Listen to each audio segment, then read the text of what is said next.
All right, so we're going to go ahead and get started. As you guys already heard, my name is Ficara. Thanks for coming out. Happy New Year. Say it back.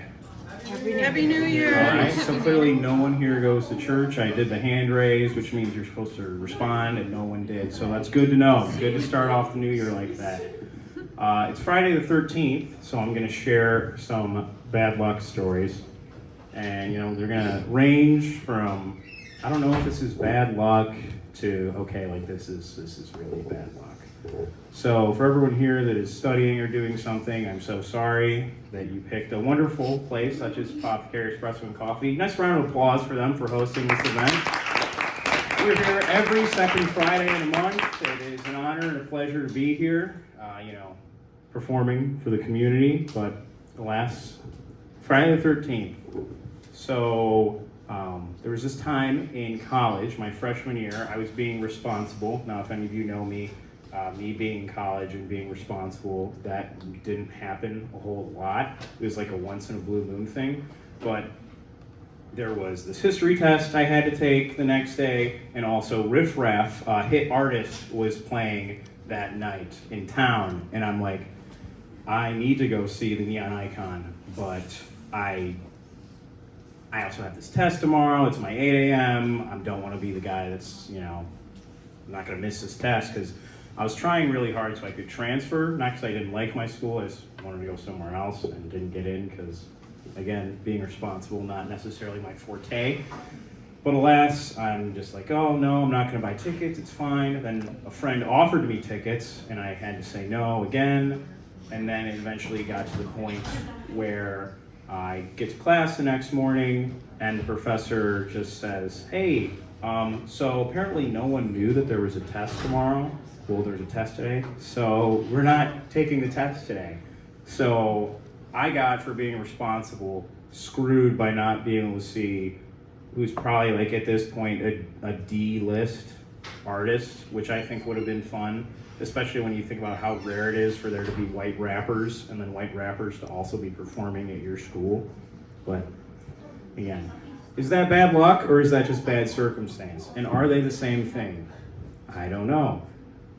Next story of bad luck actually happens 3 years ago yesterday. I was with a couple friends and they said, hey, we have friends in Royal Oak. Can you drive us there? Because they were intoxicated.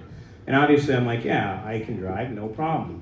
So we're going, and you know how some cars, when you get in, it'll say like ice possible, drive with care. The car should have said, go back inside. It was sleeting, it was hailing, it was raining, it was snowing, cats and dogs, like the whole 9 yards. Just the worst day of the year you could have driven. And I'm like, oh, it's all right, my Honda will take this like a champ. So we're driving on the highway, and I see an F-150 in the ditch facing us, and I'm like, that's not good. That car should be able to handle this. And if he can't, obviously I should, so I should slow down. And as soon as I hit the brake, I heard the voice in the back of my head go, you fucking idiot. And I'm like, oh boy. So yeah, I braked on ice, obviously not something you're supposed to do, and we started to, lose control. Eventually we spun out, we rolled up the embankment twice, and then landed right side up. Car is totaled. And in real time, it probably happened that fast, but when you're going through that, it slows down a little bit. It didn't help that I Want It That Way by the Backstreet Boys had just started on the radio. So it's, you are, and I'm just like, literally like a roller coaster. And then I see my glasses come off, and I kept my change in a Flintstones vitamins little capsule, and that thing was full, and I literally just see it hit my glasses and they explode. And then it's like, I Want It That Way, and I'm like, what is going on here? So we land, first thing I do is stop the radio, because I don't want the song to be ruined for me, and it already is ruined for me at that point. I mean, the car's totaled. But everyone is safe. My life didn't flash before my eyes, which was nice, because they say when that happens, then you're gonna die. So very nice to not be dead. But I now have 3 drunkards, and like my mother bear instincts kick in. I'm like, what do I do to protect them? You know, obviously it's bad conditions, and I'm also an idiot, which doesn't help. So I think you're only supposed to call the police if like someone gets hurt or if there is another car involved, and there wasn't. So we just fled the scene. We did that by running across the highway, jumping the median, running across the other highway, jumping the median, and then running across the other highway, because it was, you know, right where they all meet. And, you know, we looked both ways and made sure no one was coming. You don't really like to look both ways because traffic's only coming from one way because of the median and all that. But we did it anyway. We were safe. And then I'm like, where do I take these guys? So, you know, we're safe. We can, you know, get it figured out. So we go to a Red Roof Inn, and we pretty much just like barter with the person working the front desk for the restroom key. They're like, do you have a room here? We're like, no. Okay, well, I can't give you the room. Like, well, we're thinking about buying a room. We're going to look online to see if there's a better price near us. Like, oh yeah, sure, I guess that was all it took. So we're in the restroom of a Red Roof Inn cleaning up. You know, there's some cuts, scrapes, nothing serious. Me, my friend, another friend, and then a man who I probably met 4 hours beforehand. So that was really nice bonding experience for him, just to go through that. I haven't seen him since, believe it or not. He was like, we're gonna hang out so much after this. I'm like, buddy, we're not. Like, if anything, if it's not my bad luck, it's your fault that happened. So we're getting cleaned up. I find out by calling AAA that I don't have AAA, so that was really nice. I just kept the card and didn't have AAA. But eventually we're like, all right, let's just call an Uber, get out of here. Like, by this point it's midnight, so Uber picks us up, that's great. You know, we go through all the small talk, how's your night, oh, yada, yada, the weather sucks, blah, blah, blah. And then eventually, you know, we're going, he just goes, so I wasn't gonna pick you guys up tonight. And I'm like, oh, is it because of the weather? He goes, no, this thing can drive through anything. I'm like, listen, if this fucker knew what just happened, he would not be saying that. But he's like, yeah, so I wasn't gonna pick you guys up because this Red Roof Inn is known for sex trafficking. But I checked your profile on Uber, and judging by your picture, it doesn't look like you do something like that. When it comes to backhanded compliments, that's probably a good one. Like, he's like, you're a good person, but it's probably more so just because you look like too much of a pussy to be a bad person.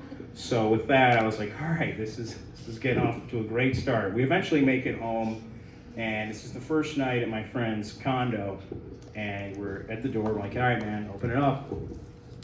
Hey, what's the holdup? Still nothing. Then you know, you're like, oh.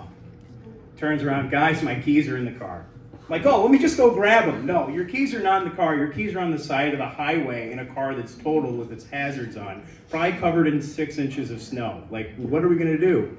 By the grace of God, he decided to give his spare set of keys to his elderly neighbor, and I guarantee you she did not expect to have to open his door for him the first night he lived there. And I can just guarantee that that was an awful way to start the relationship, and it probably was just downhill from that. Like, we woke this lady up, she came out in like a robe, not in like a sexual way, just in like an old lady like had to put something on because she was asleep way. And she's like, oh, gentlemen, what can I do you for at 1 a.m.? We're like, yeah, can you just open the door for us? I slept on the floor and used my jacket as a pillow that night because there was no furniture. So that was fantastic. But it's all right. 3 years ago yesterday, RIP that car, miss it dearly. But again, thankfully, we have a brave soul who decided to come in here. It's going to be his first time, so please no heckling. You can boo if you want. But I'd like to welcome to the stage Joe Fanning.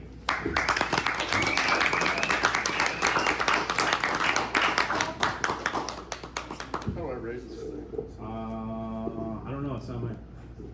Yeah, just take it out. Just take it out. What's going on, everybody? Good to see you guys here.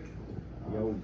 It was about 27 years ago, somewhere around this time, that my dad decided, you know, fuck it, I'm not pulling out tonight, and here I am. So, yeah. And I gotta say, what a scam that turned out to be. There's something about pregnant people that really just makes me laugh. And I think it's because the first thing that comes to my mind when I see a pregnant woman is Wow, I wonder how many cream pies it took to get to the center of that Tootsie Pop.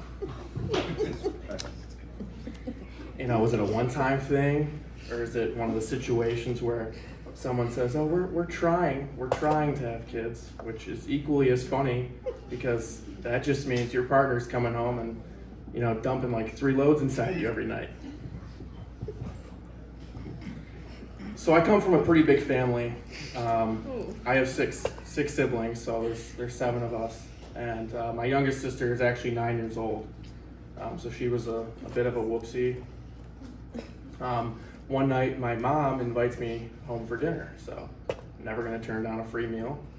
I go home and my sister is at the kitchen table doing her homework, and she looks visibly distraught. So I go up and talk to her. I said, "Hey, what's going on? What are you doing?" "I don't like school." "You don't like school? What's wrong with school?" She's like, "It's really hard." I was like, "Well, what are you working on?" She was like, "Adding and subtracting." I was like, "Yeah, shit, that is hard even for me now." So I totally get that. But I said to her, I said, "Look, you gotta keep learning, and it's gonna be hard, but it just means you're growing and you're learning, and one day you can grow up and be president." And she puts her pencil down and she looks up at me and she says, "No, Joey, only boys can be president." And it really broke my heart, but it was inspiring at the same time, that she learned acceptance at such a young age. I will say though, I don't know how we haven't had a female president yet, and it's kind of messed up. I mean, women are the most master manipulators around. And I swear to God, I'd vote for my ex-girlfriend to be president, because 30 minutes in a room with Putin and she could guilt trip him into why he has nuclear weapons and shut down the whole program. So we went, so me and my girlfriend, we broke up, obviously, and this was about, probably like a year ago. And when we broke up, at first she was always asking me to do things still around the apartment that we had, even though it wasn't mine anymore, and she stole my cat, which was devastating. But one day she calls me out of the blue, and she says, my water heater's broken. Will you come and fix it? I don't know shit about water heaters, but I have seen that movie a time or two. The guy comes in to fix the leaky faucet. So I thought, I'm gonna go and help fix the water heater, I guess. And I show up at the front door, and she's wearing nothing but a towel. So I was like, oh, this movie really is turning out how I thought. No, it turns out the water heater is actually broken. They had to call a specialist to get it in there, and she didn't want anything to do with me. So not too long after that, I took a road trip to Denver to go see a friend of mine, kind of just clear my head, take a solo road trip. And we're driving through farmland, and there is nothing but cornfields, really. And every time you go through like a small town in Nebraska, the first sign would be something, with Jesus and how he saves you, and you need to pray, and God will save our sins. And not a mile down the road, there's another giant billboard that is an advertisement for a sex shop, and the world's largest dildo, come and get it here. It's like, geez, Jesus is right down the street. You can see that stuff. It's incredible, what people do these days. But no, it's been really good. Living the single life, it's hard, but it's good to come out here and do things like this. And I struggled with anxiety and depression for a long time, and took different medications. But just recently, over the last couple months, I kind of decided that the medication isn't working. I'm going to try to do things naturally, and I'm just really glad the voices in my head told me to stop those mind control pills, and I could come out here and do something like this. So appreciate it. Thanks, guys.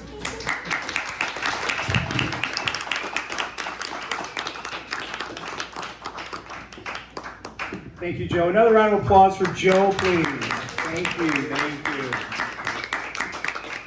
All right. Going into some more bad luck. I keep seeing familiar faces, and that's great. Thank you all for being here. However, These next few stories might change your opinion of me for the worse.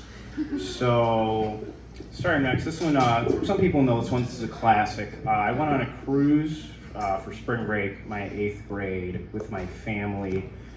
And, everyone's like, oh, 5 days, your whole family, cruise, it's gonna be a blast. Like, what could go wrong? Well, it was me, so something went wrong.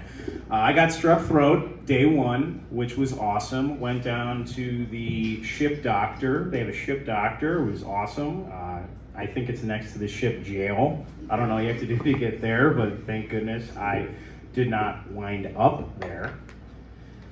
And I'm, getting treated for that. I'm like, all right, come back tomorrow for a checkup. No big deal. So I'm like, oh, great, yeah, I'll just go see the doctor for a checkup on my cruise. Like, that's how I wanted this to start. And next day comes, I go down there. I'm like, yeah, my eye's been really itchy. Is that a thing? Is that strep throat related? He's like, no. Take these antibiotics. If they don't work, come down tomorrow. So I'm like, great, just another day scheduled to go see my doctor on this cruise ship. And I don't even know if cruise doctors are real doctors. I'm just sure it could be, they could just pick one random person, like, hey, we need you to be the doctor these next 5 days. We don't have one. He went missing overboard, so we just need you. But, he seemed like a nice, trustworthy guy. So I go down the next day. Oh, the antibiotics didn't work. So that means you have viral pink eye. For those of you that aren't doctors, which is myself included, it just pretty much means antibiotics won't do anything. It's just going to be, you just have to let it run its course. So I'm like, oh, great. And, he's telling me this, that there's nothing I can do, as he's got a hose in my eye and is just spraying and praying that the pink goes away, and it is not.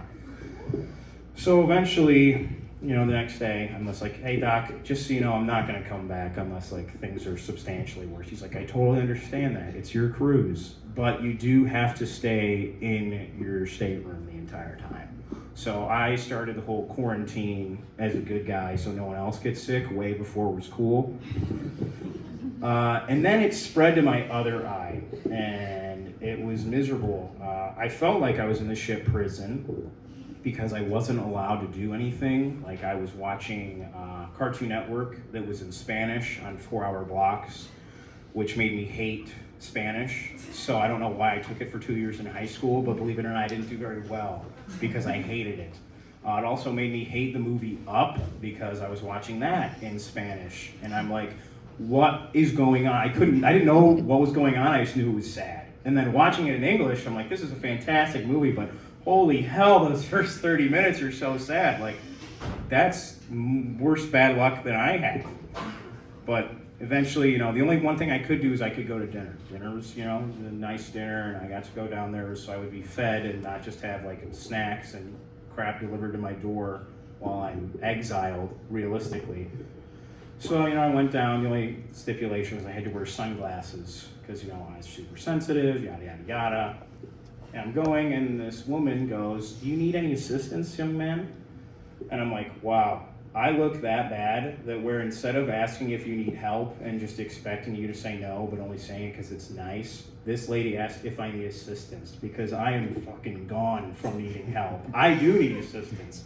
I'm like, no, I think I'm fine. She's like, well, if you need anyone to guide you there, let us know. And I'm like, oh, this woman thinks I'm blind. I was not. I just had viral pink eye in 2 eyes and had to deal with gloop glop in my eyes every morning. So the next morning rolls around and I, feel my way to the bathroom, turn on the light, and my eyes are open, but this is what it feels like because I can't see anything. So I'm cleaning out my eyes in the bathroom. Eventually I get the ability to see restored to me. And I'm like, okay, what are we gonna do today besides watch Up in Spanish and try and sleep all day and not be able to? And then I hear my family in the conjoined room when they come back wow, Jamaica was so much fun. We went whitewater rafting. I'm like, I want to die. If I can just jump off the ship, and of course we didn't have a window. Who has a window? Only rich people on cruise ships. So I'm like, I'm screwed. This sucks. So I look down, I'm like, oh, my pants are wet. That's a little odd. I'm 14. I know exactly what's going on. I'm not gonna be, missing the bed, obviously, so I'm like, what is going on? And then it hit me like it should to any poor 14-year-old. I had a nocturnal emission in my stateroom with my brother in the bed next to me and my sister and mom in the conjoined room. So dinner that night was really fun. Hey Drake, how's it going? Great. Sleep well? Yeah, just a normal sleep. Any dreams? None. Not a single one. Nothing. None of the wet variety. It was just I don't know what happened. I can't dream of anything while I'm on this cruise ship. I must be seasick or something. But yeah, bad luck there. Definitely. Really ruined cruises for me, and then I went on some other ones that made it better, which was nice, because I'm like, if something's ruined for me once, it's ruined. Like when Chipotle cancels my pickup order, I haven't given them my money since. I'm like, fuck you, I'm not gonna go back. Like, wrong me once, that's it. It's a simple one-strike game with me. My next case of bad luck would be when I moved from Atlanta back home with my mom. I also got a job with my mom. Hooray, nepotism. But for all of you that aren't fans of that, don't worry, because it went swimmingly until last, probably about 6 months ago, where my mom fired me. Now, I wouldn't say by any stretch of the imagination I was a bad employee. Was I perfect? Absolutely not. I don't think anyone's perfect. You know, we all have mistakes. We're all human.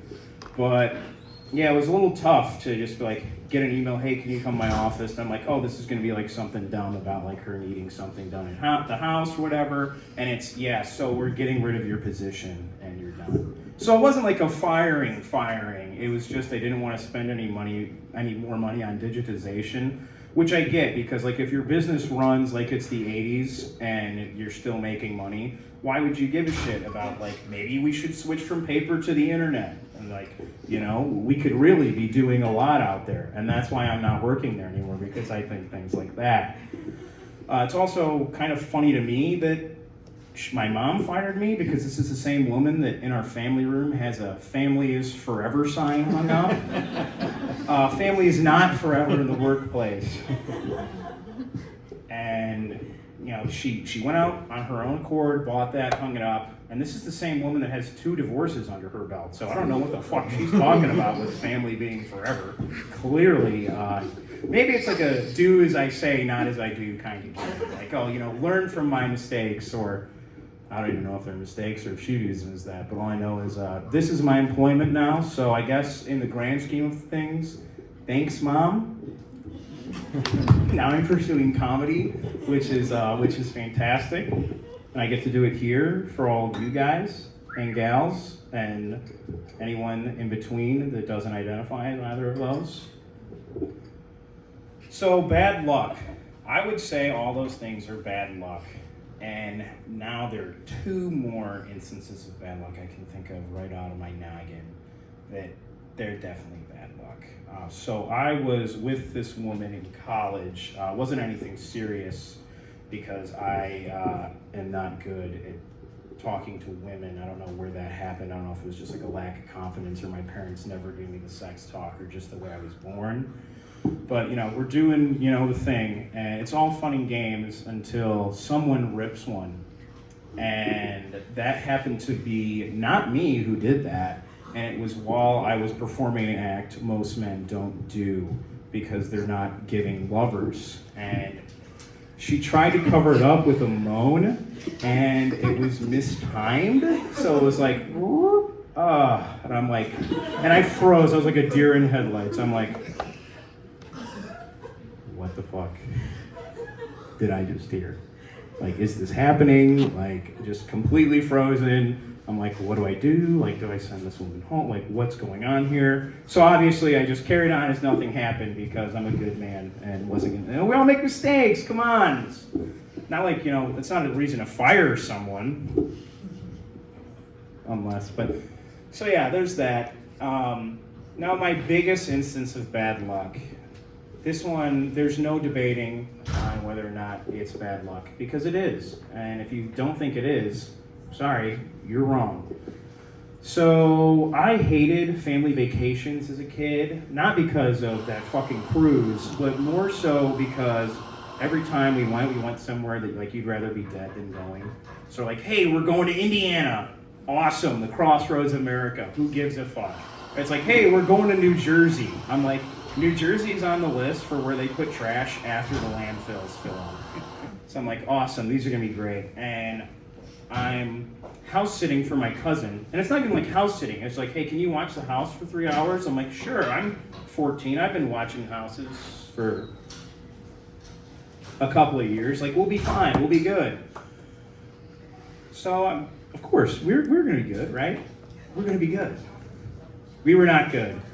So I'm bored to the point where I don't want to eat, I don't want to sleep, I don't want to play video games, I don't want to watch TV, and like, what do I do? So I do as any poor 14-year-old would, who's just got hormones running them completely 99% of the time. Like, I'm just going to go upstairs, in the bathroom, yank my crank and get this over with.